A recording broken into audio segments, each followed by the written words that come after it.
आप लोगों को पता है मेरे पापा मर गए? पता है किस लिए मरा? क्योंकि उनका बेटा स्कूल ठीक करने चला था।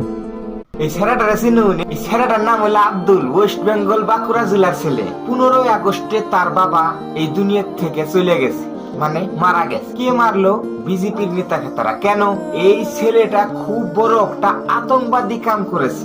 তাদের গ্রামে যে ভাঙ্গাচুরে স্কুল আছে, সেই ভাঙ্গাচুরে স্কুলের মধ্যে কিরকম ভালো খাবার দেয়, কিরকম ড্রেস দেয়, কিরকম পড়াশোনা হয়, সেই সব তুলে ধরছে। কথাটা বোঝেন না?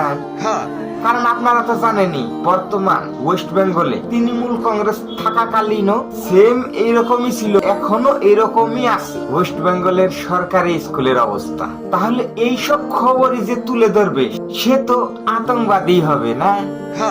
অন্যায়ের বিরুদ্ধে কথা তুলে ধরছে, তাকে পারে নাই কিন্তু তার বাবাকে মেরে ফেলছে। তাহলে চিন্তা করুন আমাদের ভারতের মানবিকতা কত দূর পৌঁছে গেছে। আপনিও যদি অন্যায়ের বিরুদ্ধে কথা বলুন, তাহলে একদিন আপনাদের বাবা মাকেও মেরে ফেলতে পারে। সেই ডরে কি আপনি ঘরের মধ্যে চুরি করে থাকবেন, নিজেকে হিজড়া হিসেবে দাবি করবেন? করতে পারেন, আমি তো করতে পারি না।